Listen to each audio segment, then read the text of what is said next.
Hello friends, welcome back to my channel Mukesh English.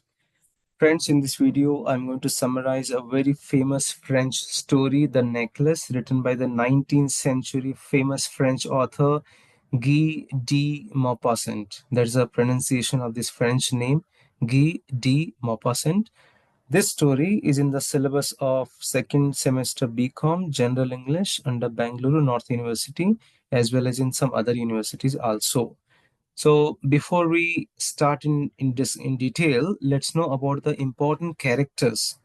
So here we find two important characters. One is Madame Mathilde Loisel and Monsieur Loisel.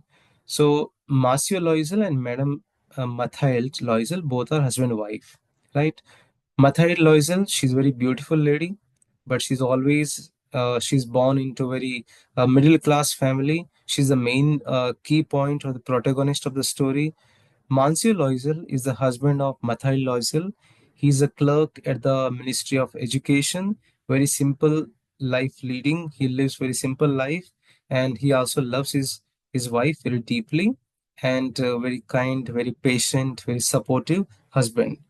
Then the third character we find here, the third one, Madame Jean Forestier. Madame Jean Forestier is a friend of Mathilde Loisel, and she since her school life, and but she's very rich. Madame Jean Forestier is very rich, and she also lends her necklace to Mathilde for the ball. Ball means for the party. And another character we have here, the driver who is taking them to home after the party. So now the story begins here. Introduction, Mathilde's deep dissatisfaction. The story begins by introducing Madame Mathilde Loisel, who is a very young woman, pretty, charming, but she was born into a family of clerks. She belongs to the lower middle class of French society, and she's married to a minor government clerk, very simple clerk, who works at the Ministry of Education.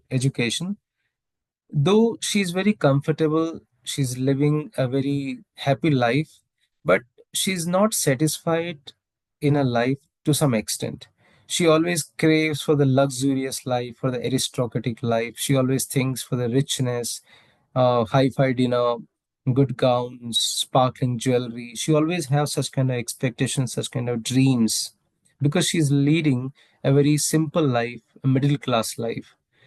And the surroundings, even her community, her society, also disgust her. And sometimes she doesn't like the curtains, the worn out curtains she has at home. She doesn't like the scratched furnitures, and sometimes even she doesn't like the plain meals, the simple food which her husband eats, though her husband is satisfied with that particular life. So she feels very poor because she doesn't have those necessities. Not she feels poor, but not because she does not have those necessities, but she has a kind of yearning, a kind of desire for the luxuries. So here the writer is going to reveal the emotional conflict within her. Though her circumstances are not so terrible, but her desire, she has a desire that she should be admired, and she envies the wealthy people, and in this manner she undermines the value of her real life. So she constantly dreams that people should admire her. She should be in the salons with the rich ladies. She should wear the very expensive clothes and expensive jewelry. Such kind of dreams she always has. But unfortunately, she does not have all these things because she's married to a very simple clerk. She's leading very simple life, a middle class life. So now her husband has come to her home with a great surprise, holding an invitation card, and the invitation is about a grand ball. Ball means a grand party is being hosted by the Ministry of Education. So he says that it's a great chance for both of them, and he thinks his wife, Madame Mathilde Loisel, will be very happy once she comes to know that a great party is being organized and the both of them are going to attend the party. But instead, Mathilde is so devastated that she throws the invitation on the table and she cries, "What do you want me to do with that?" She cries. Why? She says she doesn't have suitable dress to wear, and she cannot attend the party with these normal dresses which she has. To make her happy, her husband says, "Look, my dear, I have 400 francs. 400 francs I have, which I have saved to buy the hunting gun. Now you take this 400 francs and you can buy the new dress." So she agrees. She purchases a very good, elegant gown, but still she says that that's not sufficient. She says, "I need some jewelry." Now, from where he has to bring the jewelry? What are the savings he has? He had the savings of 400 francs he has given. Now, Mathild, her husband Mathild, suggests that, Mathild suggests that, look, that's not enough. She still wants to look more glamorous. So her husband says that, why don't you borrow the some jewelry from your wealthy friend, Madame Jean Forestier? He suggests that you have a wealthy friend, rich friend, Madame Jeans Forestier. You can borrow some jewelry from her. She agrees. And she goes to Mathai Loisel. She goes to meet Madame Forestier, and hesitantly she asks if she can borrow some jewelry. Her friend is very happy. She opens a large box which is filled with so many sparkling ornaments, and excitingly, she's so excited to see, and finally, she selects a very glittering diamond necklace. She selects this glittering diamond necklace, and in this moment, she's feeling like that she belongs to the upper class, and she has always admired, she has always dreamt of it. And somehow, by borrowing the things, she feels that her dreams have come true. Now they go to the ball, the night of the ball, a moment of glory, means to say, party time. Party has begun. So she's wearing a new dress, borrowed necklace, and both husband and wife, Mathai Loisel, Mr. Loisel, they are attending the ball, the party. And Madame Loisel is the center of attraction. Everybody admires her beauty, her elegance, her charm. And many men, they ask her to dance, and women are whispering, gossiping about her beauty, about her gown, the necklace. For a few hours, Mathilde lives the dream which she has always imagined. She feels rich, important, and she feels beautiful. Ironically, the only thing that made her feel valuable was the borrowed image of wealth, right? What she has borrowed here? She has borrowed the image of wealth. She's not wealthy. Now, 4 a.m. It's morning, 4 a.m. They're leaving the ball. They have to go to home. The party's over. Mathilde doesn't want to be seen in a modest cloak. It would reveal her true status. So they walk outside quickly and get a carriage home. Carriage means a kind of buggy, ghoda gadi. And they hire a buggy, a carriage towards a home, and she wants to leave early because others will have a car, etc. Now, back in their apartments, Mathilde goes to undress. Then she panics and she feels that where's the necklace? And she's not getting a necklace around her neck when she's changing her attire. And finally, the necklace is lost. My God. They search everywhere. Her husband retraces their steps. He goes back to the step. They check the carriage, streets, lost and found. Nothing. There's no trace of it. And they become so unhappy after losing the necklace. Mathilde is devastated. She's afraid to tell her friend the truth. She doesn't know how to say to her friend Jean that she has lost her necklace, and it was very costly one. Now finally, both husband and wife, they decide to replace the necklace secretly, so Madame Forestier will never come to know. So after searching all over Paris, they find the same necklace, same diamond necklace in a shop on the on the Palais Royal, and the necklace price was 36,000 francs. It was something like a fortune. They don't want to tell they don't want to tell her friend Jean Forestier that they have lost. What do they decide?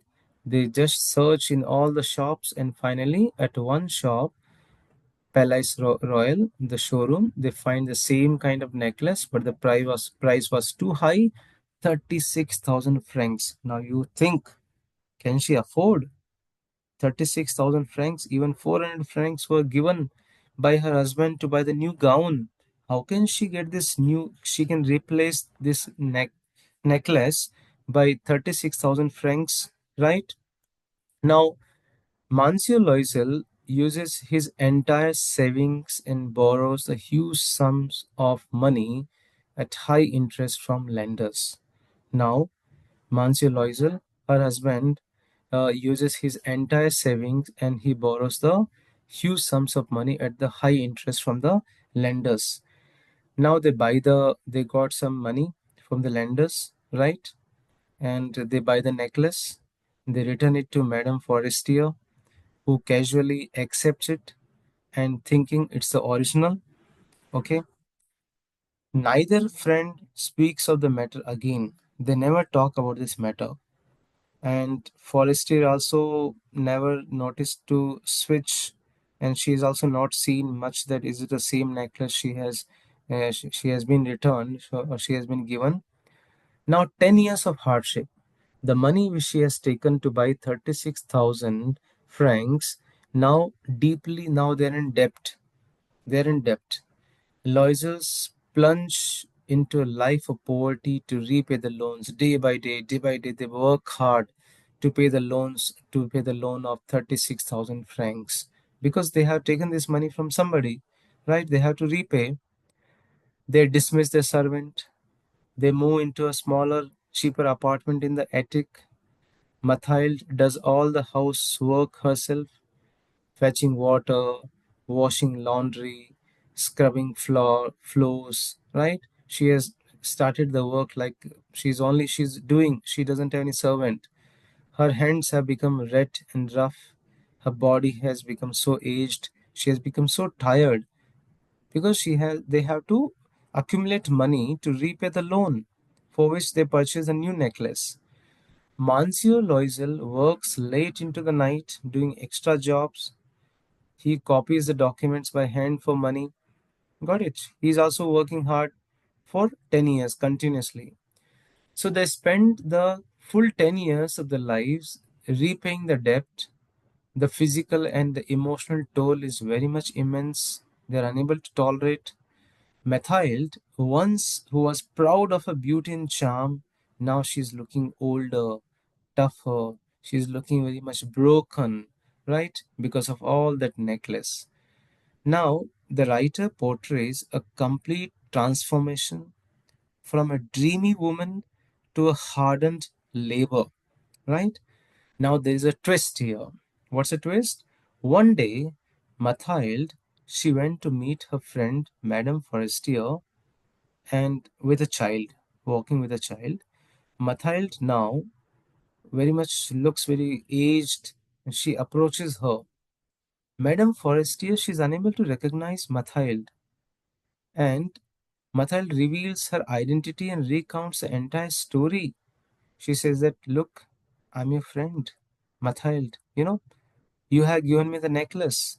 How she borrowed the necklace. She described the whole scene. She lost it, she replaced it, and she has spent 7 years to repay that cost, that money. She has spent 7 years in poverty to repay the cost. And she's revealing the complete task what she has done to her friend Madame Forestier. Stunned. Madame Forestier, she got stunned having heard this cruel truth. She says, "Oh, my poor Mathilde, mine was false. It was worth just 500 francs."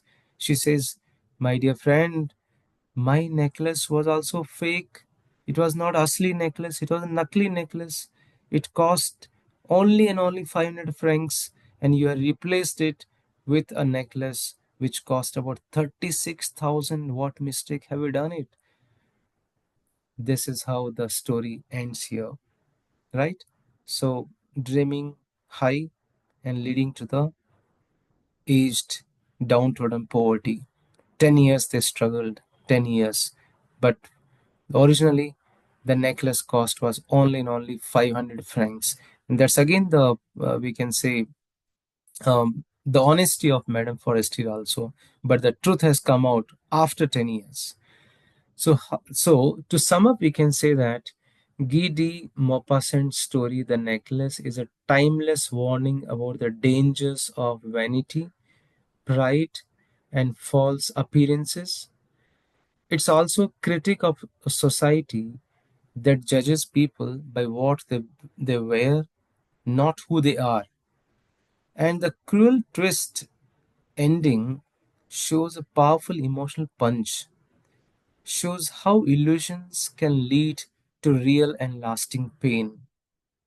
So, friends, this is how I have tried my best to summarize the story, The Necklace. And for the more reference, I'll suggest you to read the text if I lost any important corner of the story.